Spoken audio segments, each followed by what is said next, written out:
Hi, welcome to An Abundance of Books. My name is Julia and today we're going over my top 10 books of 2025. Some quick stats before we get into this. I read 53 books this year that came out to around 17,000 pages. My average rating was a 3.6.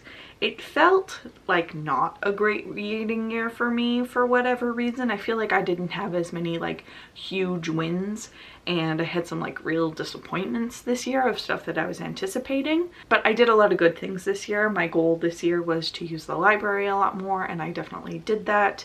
I did some book club stuff, pushed myself out of my comfort zone a little bit, but I did have a hard time coming up with a top 10 list.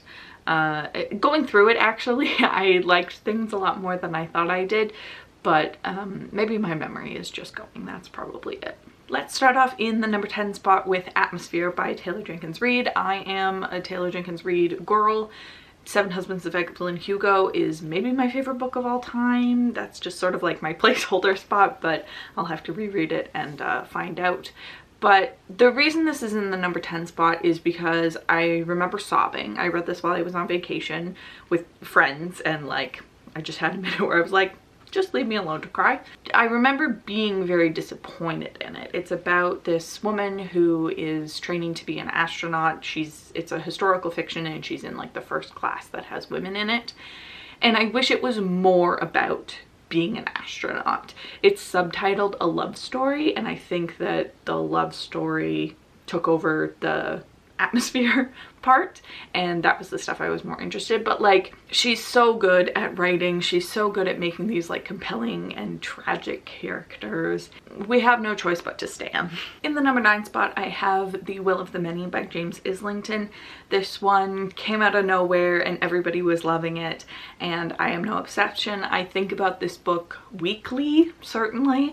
I haven't been able to get my hands on the second one, but like, it is my number 1 priority right now. This is a story about a magical school and a system of government that involves ceding your will to other people. It's a very confusing book. I actually recorded a secret video just for myself of all of the plot points that happen in this book, so that when I read the second book, I'm not going to be confused by it. But I don't think I will be, because I feel like I remember this book very well, and there's just like so many moving parts in it that it's impossible to not love some of it, if not all of it. And yeah, this book demanded a lot of me, and I was happy to give it at every point. Number 8, we have You Are Fatally Invited by Ande Pliego. This is a story about a bunch of authors who are asked to an island by this elusive author that no one has seen in a decade. My memory is going a little bit on this one, but it's just so well plotted and conceived. You get bits from all of the characters, and sometimes you'll get bits from a character, but you don't actually know who that character is. There's a map in the front that's designed to be like Clue, because they're there to play a game. This one just like kept me on my toes constantly. It was a joy to read. I don't love the ending. I seem to find a downside with all of these books, but I think that this one is so worth reading and so fun, like just exactly what you want from this kind of story. It's the kind of mystery where like you are solving the mystery. Like, that is the point. We are going over clues constantly, and I really like that kind of story. I like that change of pace from like a thriller. Number 7 is Love of My Afterlife by Kirsty Greenwood.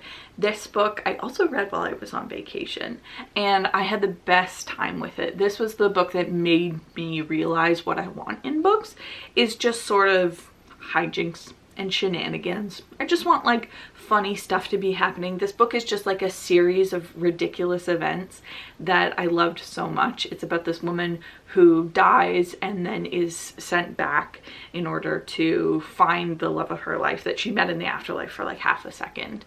And it becomes a series of increasingly ridiculous things to try to find this guy, to track him down. And it becomes a very like community building story of her like understanding her neighbors for the first time, and like it's kind of perfect and everything that I wanted it to be. And it's the kind of rom-com that I want, where it's just yeah, shenanigans and people getting into silly situations while still having like a good heart and message for it. I just, yeah, really love this one. Number 6 is Julie Chan is Dead by Liann Zhang. This is one that I read pretty recently and I had so much fun with it. It's very slow to get going and full of unlikable characters, but it ends up in a place that is just so fun and thrillery, and like the escalation in this book I think is just perfect. It's about a woman whose twin was separated at birth, not at birth, but one of them lives a very affluent influencer lifestyle and the other one is very poor, and the influencer dies, and so the poor one decides to take over her life and shenanigans ensue. Not the fun shenanigans though, the like weird, dark, you're not quite sure what's going on. It's full of commentary.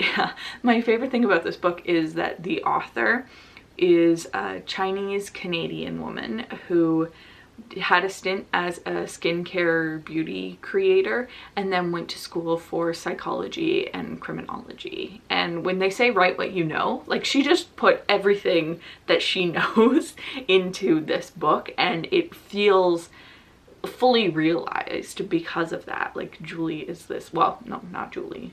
Yes, Julie. I'm struggling to remember which one is Julie. That's a good book. I've been suckered into this and I think the ending of this was so good, like the kind of thing that I want to talk about or give comps to, but like that would kind of spoil it. But this is definitely for people who like unlikable characters and the unhinged girlies, and that's all we'll say about it. Number 5 is Just for the Summer by Abby Jimenez. Abby Jimenez is like the romance girly. Like she knows exactly what to do to bring the fun and the serious at the same time, to have this like really great atmosphere and idea of what she wants to accomplish in a romance, but like still leave enough room for silly little things. This story is about a man who believes that he's cursed because every woman that he dates, they break up with him, and then the next person they date, they go on to marry. So he and this woman sort of make a pact to date just for the summer so that they can break up and find their potential soulmates, and obviously that doesn't work. It's a little bit annoying because they keep bringing up that sort of concept a little bit too much when it's like, you guys obviously like each other, but there's so much depth with this. It talks a lot about our main character's mother and their relationship. It's perfectly fun and summery while still dealing with these hard issues, and I love it a lot, and I'm gonna read every Abby Jimenez that I can. We're into the top 4 now, and I feel like these could change on any day, that 4 could be 1 or 1 could be 4, but this is what I've decided on right now. So in the number 4 spot, we have When the Wolf Come Home by Nat Cassidy. Nat Cassidy is becoming my favorite author. I love everything that he's done. I think that he has really long explanations in the back of these books talking about like his inspiration in his real life, and he's a theater kid. He writes plays too, and theater kid energy is exactly what I want in a book. This is about complicated relationships with your father and fear and perception, but it's also just like a fun road trip story. There's so much fun horror in here and also like really scary horror. This book is a ride. Like it is changing every 5 minutes what you think is going on, but it's like also just this really heartfelt story about this woman trying to protect this kid and doing what she thinks is best. It's so stressful but so much fun at the same time, and I would recommend this as a place to start with horror. Would I? Maybe not, but if you want something, if you don't like scary horror and you want more like leaning into the fun and surreal and weirdness, I would really recommend this. And Nat Cassidy is someone who just gets me. Number 3 is a modern booktube classic. It's Monstrillio. This book, like, as soon as you read it, you kind of understand the hype immediately. You understand the intention of this immediately, and the gut punch of this family grieving the loss of their son, and then they take a piece of his lung, and that lung grows into a creature that we may call Monstrillio. But it's so much more than that. The writing in this is incredible. The way that it's structured was so unexpected for me. It's an examination of grief, but also like personhood and independence. It's another book that like asks a lot of you. Like, you really have to contend with some of these issues and how these characters relate to each other. Like, it's such a fascinating book, and I absolutely understand the hype, and I will perpetuate the hype. At number 2, we have Along Came Amor by Alexis Daria. This is a book that hit me really hard. This is the 3rd book in a romance series by her. You don't have to read all of it. But I read the first 2 when they came out and loved them, and I've been waiting years for this book, and it is easily my favorite that I've read from her. It's about a woman who has a no strings attached relationship with a hotelier, very rich man, and then quickly many strings become attached. It's so fun and like beautiful, so atmospheric. I love the way that all of these settings are described. We're going to a bunch of places. It's very wedding based because our main character's cousin from the first book is getting married in it. So like there's lots of wedding prep stuff, and it deals a lot with your family and like familial expectations and how do you have a good relationship with your family. Like it's very interesting. It's so long, like it's almost 500 pages, but the second I finished this, I read the first chapter again. Like I almost just read this book twice in a row, which is not something I would have ever done. But this one is just like such a gut punch, but also so funny. Like these characters are so fully realized and their problems are real problems. Like in a romance, often it's like, we'll just kind of like tell each other how you feel and get it over with. Like this one is a lot more to contend with, and I thought it pulled it off perfectly. Like the length didn't bother me. It's so good. It's so good. Which means that my number 1 book of the year is The Last Session by Julia Bartz. Now, Julia Bartz is not for everybody. This has a very low average rating, but she is for me. Like this just hits so many like special interest spots for me.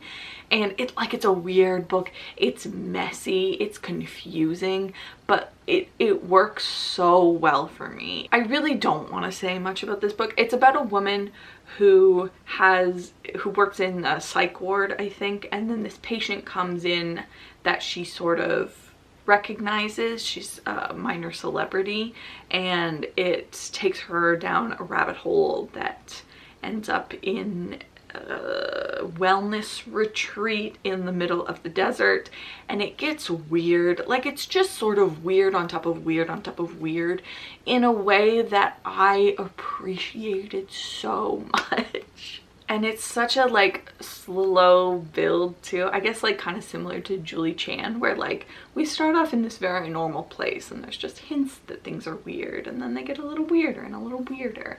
And I thought that it was all handled perfectly, and I loved how it ended. I loved how the characters were involved, how we like break down things that happened earlier in the book with this new knowledge that we have. It's definitely not going to be a book for everybody, but I feel like that's why, part of why, it deserves the number 1 spot for me. Alright, that's the video. It seemed weird and messy for me, so hopefully for you it made sense and you got a little insight into my reading this year. So thank you so much for joining me. Happy New Year, happy 2026, and I will see you soon.